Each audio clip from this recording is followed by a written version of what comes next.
phakathi ezikwenza ungaveli lo muntu unguye obalulekileyo. Uyabona namhlanje uThixo usiprepare because le chapter ezi verses bezisithilwa apha uThixo ezithila ngolathi lilizwi lakhe aliphefumleleyo imphefumulo yakhe. Amen. So uThixo uzama usixelela ukuthi ezi zinto noba usozifakile noba usezialawile kuwe bazihlale ngaphakathi likhona ilizwe eliphefumlelweyo. Yeah. Ikhona imphefumulo kaThixo enamandla ekwazi ukuhlamba, ekwazi ukususa konke obobubi, ekwazi ususa yonke lo nhlungu, ekwazi ususa bonke oboburharha, ekwazi ususa lonke lo nqala, ifake peace. The beauty that is outside yam match with the beauty that is inside. Ukuyibona lo nto leyo that I'm trying ngakho konke to make myself beautiful outside but inside. Because of izinto endidibana nazo, because of izinto ze-life, because sikwi-journey. We are in the journey. In life is a journey. Yeah. Namhlanje udibana nale ngomso udibana nalena ngomso udibasele ngqina uMamadikani esithi I remember myself.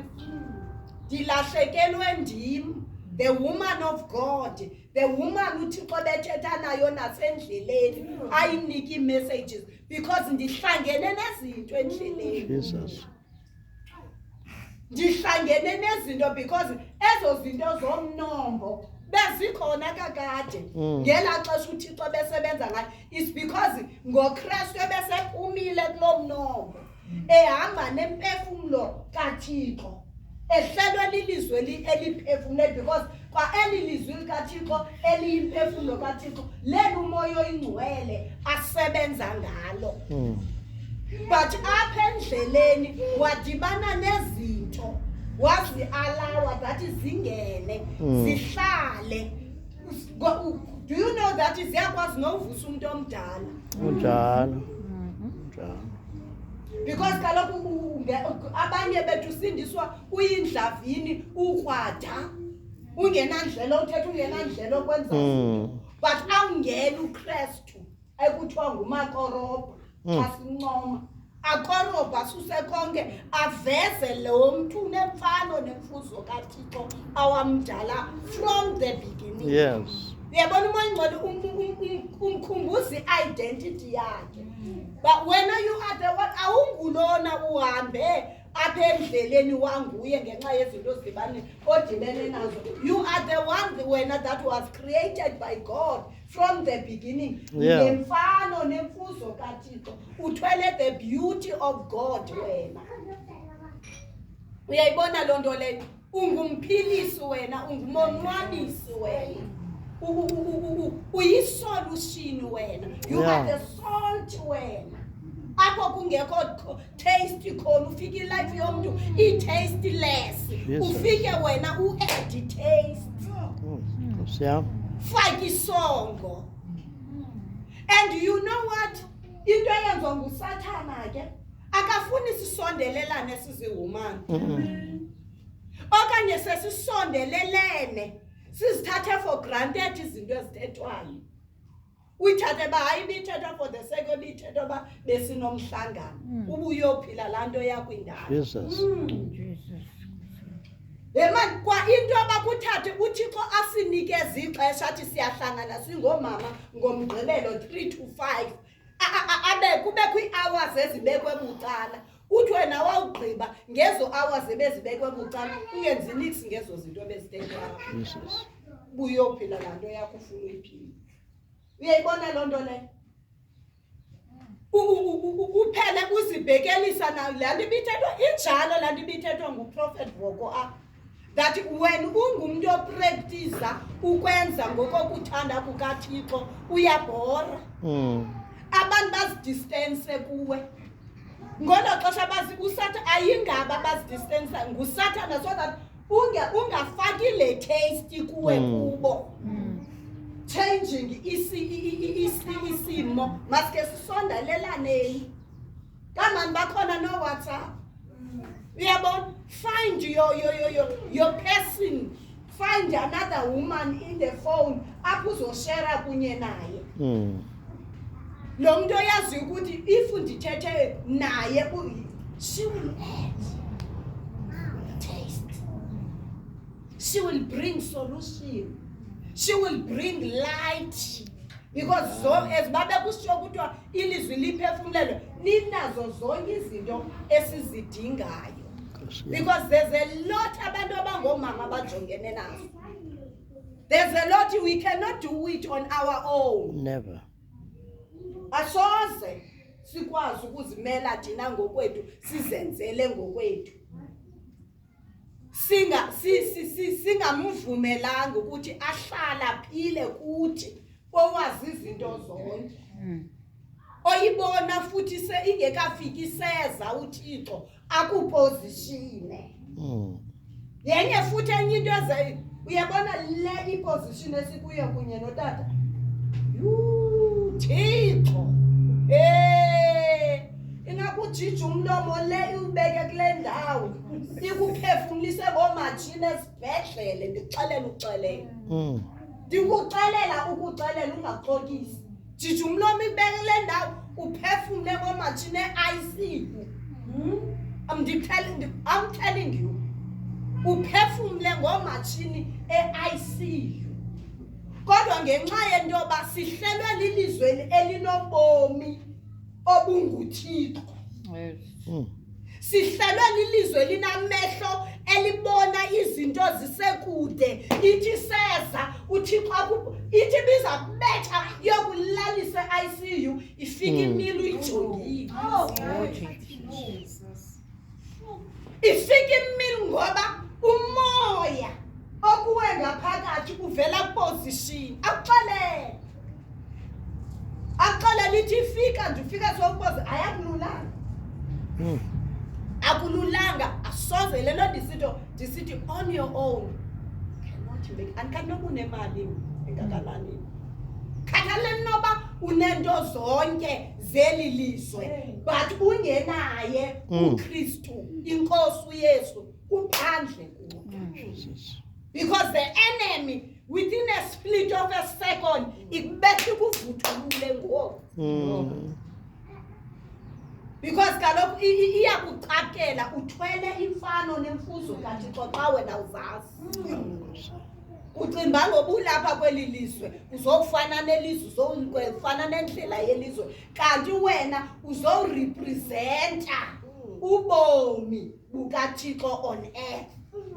Because xa sisithi intando yakho mayenziwe emhlabeni njengokuba isenziwa emazulwini. Xa sisithi mayenziwe emhlabeni yakwenziwa ngubani? Izakwenziwa ndim. Ndim lo makenza intando kaThixo emhlabeni njengoba isenziwa emazulwini. And inkulu indima edlalwa ngumama. Uyayibona loo nto leyo? You are a woman. Qala the spiritual man. Le ethi iBhayibhile yesiXhosa inkazana, the female. Uyayibona? You are a female, the one uThixo nanso nenye into yenza kusube kufe ifemale because the female is a spiritual person. Sube kufe inkazana because uThixo ucommunicate nenkazana. Yes. uThixo communicate with a spiritual person. Communicate with this one. So you are uyinkazana, ungumfazi, ungumama, ungunkosikazi. Uyazibona i-department efuneka ubonakala and kufuneka ubonakala kuzo zonke. Uyayibona loo nto leyo? Amen. That is why ukwazi nento yoba wena endlini yakho ume umzi ube ngumama uphinde wenze nomsebenzi ekumele bawenziwa usenziwa ngutata. Because uThixo ukunika ntoni i-ability njengomondli, njengomzali, njengomondli. And jonga ezi zinto sikwazi ukuzenza physical zezi kumele basiyazenza na spiritual. Akubi barren spiritually. Njengela hloba ungekho barren physical. Akunadlolo mos physical uzela unabantwana. Why uzoba lidlolo spiritual? Because ubomo bubonakalayo buphuma kokungabonakali. Kunjalo Nkosi yami. And then ke ngoku wena ubuphila bobuyi-2 ubalance uyabu-aligna ke ngoku. Masiphumeni futhi nasekusixolo tata because umoya ngcwele uthi manithethe. Masiphumeni futhi nasekuzisizeleni. Amen. Masiyekeni ukuzisizela because nansi enye into esibulalayo. Nansi into esibulalayo siyeke futhi nofuna ukuzenzela ngokwethu ufuna kuvele thina. The more uvela kufuna kuvela wena the more ufailisha mntasekhaya. Yo. The more unyusa imikhono yakho ufuna uziprove bawe uyintombi kanansi the more ufailisha. Amen. Oh Jesus. Kodwa funa inkazana. Uyifuna njani inkazana? Ubuyela njani kwinkazana? Uthethwe apha ngelizwi likaThixo eliphefumlelweyo. Uthatha one verse. Awuniki ufunda iBhayibhile yonke.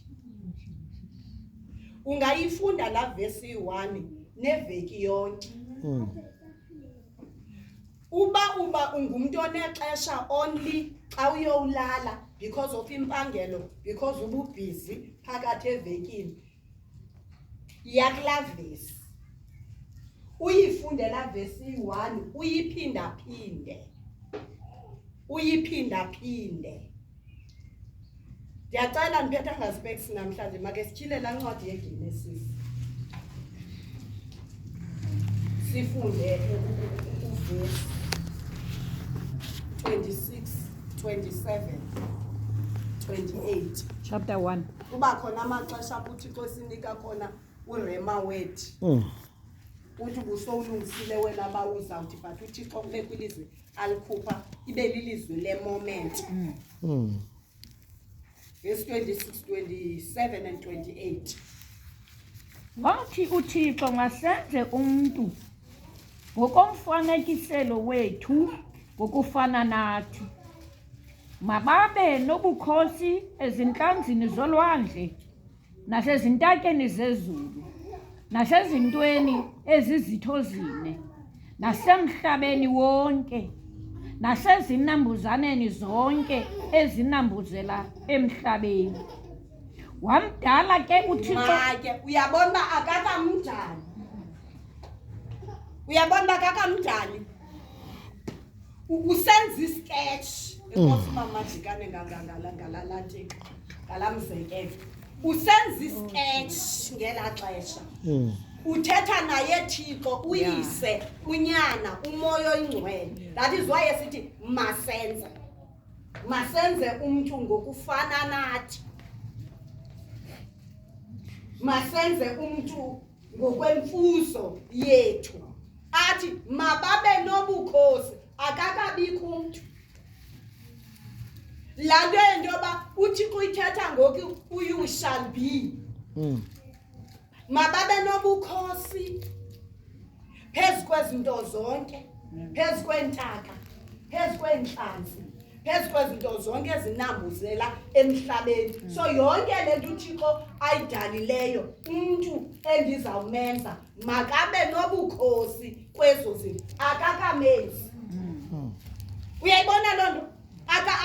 Akukazalwa but uThixo segqibile ba uzothini lo mhlaba. Amen. Ewe sonke apha khona uvele nje wazalwa wabakhona. Unesizathu sokukhona, unento specific oyizeleyo.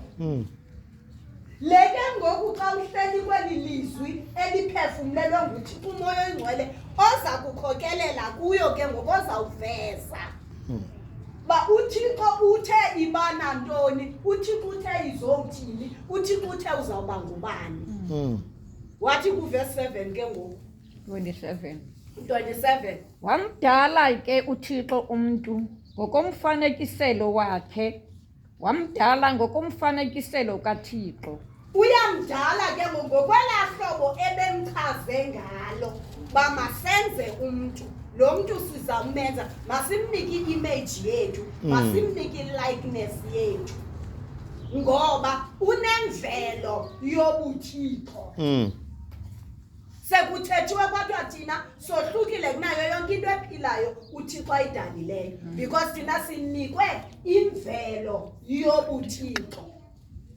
Ewe mama. Wadala indoda nenkazana. Wadala abantu ababini. There are only two people uThixo abadalayo. Amen. Amen. Amen. Dale uThixo akenzanga abantu baninzi. Wenzene abantu ababini qha emhlabeni. Amen. Indoda nenkazana. Qha. Hallelujah. Mandiphinde. Amen. uThixo akadalanga abantu baninzi. Amen. Udale indoda nenkazana qha uwaba. Funda mamadikana. Wabasikelela uThixo. Wathi kubo uThixo, "Qhamani nande niwuzalise umhlaba." Wabasikelela uThixo indoda nenkazana. Wabasikelela ngokulinganayo. Into yoba indoda nenkazana bangalingani zenesono. Hallelujah.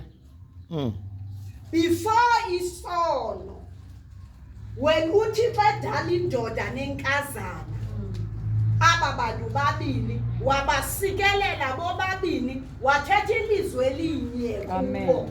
Lalinye qha akanika uAdam the male elakhe, wanika uAdam the female elakhe, because negama abanike lona libe yi-1 uAdam. Chapter 5 kaGenesis. uAdam. Eli lika Eva livele kuAdam. Ngenxa yesono. Hallelujah. Esaba umuntu onile, izinto zizotshintshwa sisono.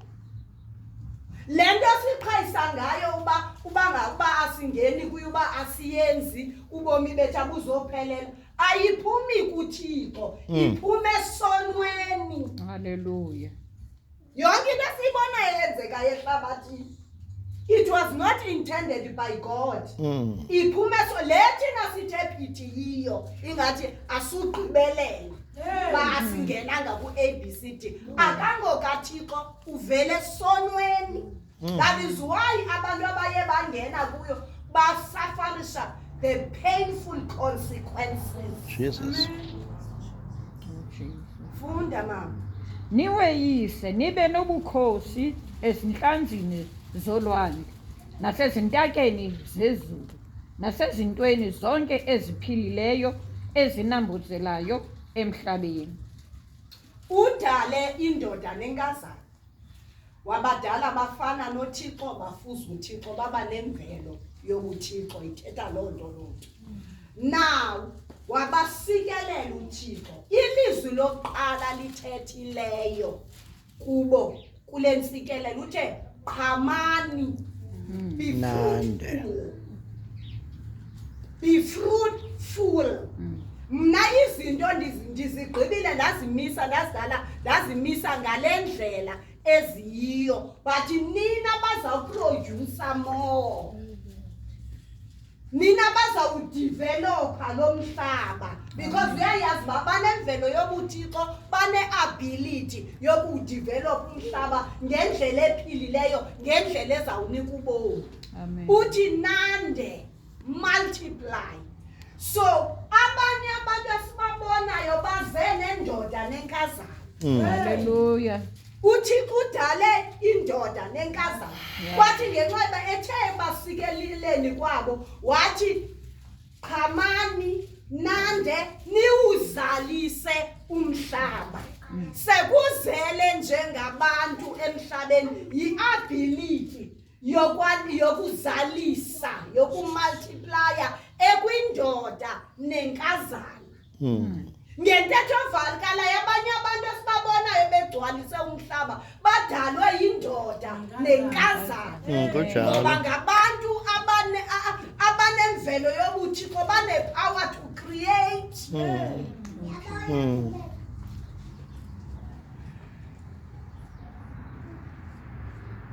Oh Jesus. So unendawo yakho as inkazana engena udlalwa yindoda. Unendawo yakho awumanga ndaweni yamntu. Awuoccupyanga space sami. Amen. Uyayibona loo nto le uba mawutshate it's a will of God. Yes. Uba utshatanga it's a will of God because uyayazi ability ayityale kuwe. Hallelujah. Udayiveze uPaul because this is a mystery imfihlelo. Thina siye sacinga singabantu ba xa ungatshatanga inene uphantsi kwesiqalekiso. Uthi uPaul no ukutshata nokungatshati it's a gift from God. Uthi asinikwanga ngokufanayo nguThixo. Abanye baphile uba batshate, abanye baphile into yoba bangabi batshate. Ude athi bendingamna singaphila sibe njengamna Paul singatshati. Kodwa ke ngenxa yoba singaphiwanga ngokufanayo. Siyamulela uThixo ngezo zithilelo because abantu besifazana abangatshatanga baphila ubomi obumnandi obukwi-freedom ngoku abakho under pressure. Ngesini pressurize ngoku, ngesini ibeka izandla simane sinibizela ngaphambili sibona ninento wrong eshotayo. Uyayibona loo nto leyo wethu? Wadala sinifakela ipressure mane sinibiza sizonithandazela ninento wrong niyashota anishoti niphelele niyiqano nemfuzo kaThixo. Hallelujah. And yaye zonke ezi zinto ke no be fruitful naye uthatha wasiwa nethemveleni kuphela basaba fruitful ngokuthi siproduce abantwana. No, in each and every area of your life you must produce. In each and every area of your life you must multiply. Yeah. Not In only each and every area of your life you must fill the earth. You must be in dominion. Jesus. Awushoti nganto. uThixo ukudownload yonke into yemvelo yobuThixo, yonke into yakho yokuphila kulomhlaba ikuwe. So that is why into ba even thina batshatileyo funeka singathi tyu emadodeni. Akayifuni uThixo lonto. Akayifuni because kaloku xa ndithe tyu kuthathi manqane ingento yonke. Emotionally, spiritually, physically, financially, I am married. Thank you. Akayifuni uThixo because I'm not going to produce. Unoproduce wakhe ndinoproduce wami. Unofeel wakhe ndinofeel wami. Uyayibona loo nto? It's only that we are doing it now. Emtshatweni we are doing it now together. Yeah. Uyayibona loo nto? We are doing it together. Ayithi omnye makathi tyu. Akamfuni uThixo tyu. Because unemvelo yobuThixo, ndinemvelo yobuThixo. Kufuneka ndiphila impilo eveza izinto zobuThixo while ephila impilo yokuveza ngoba xa zawuphila impilo eveza izinto zobuThixo mna ndibe ndilibele ukuthi tyu ndimdonsela down andimphakamisisi andimsapoti ekwenzeni intando kaThixo. Ibhalansa le nto. Yabhalansa le nto. NakuKristu ke ngoku wena otshate noKristu ngoba lokhu lithi iBhayibhile wena ongatshatanga ngenamyeni ophysical inkosi Myeni wakho. Umzimba wakho ngowenkosi ukuphila kwakho kokoko uchalela inkosi ba ndingenza ntoni na ukwanelisa inkosi. So now uyayisinda inkosi. Thank you. Xa uthe tyu ngoku hayi Nkosi uyabona nansi ke le meko ilo hlobo.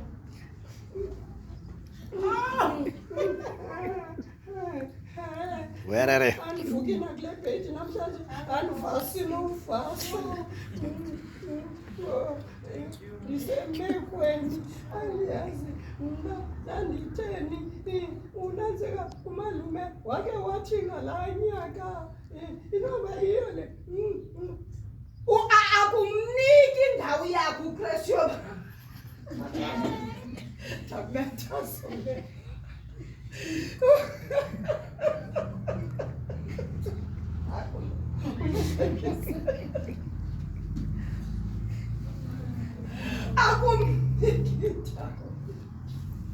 yoba akubhalansise songathi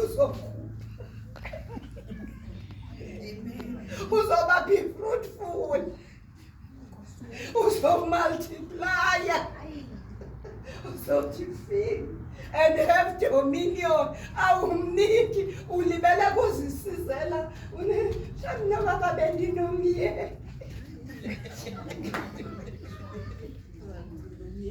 nababa bendinomyeni ke kungenje man unayo umyeni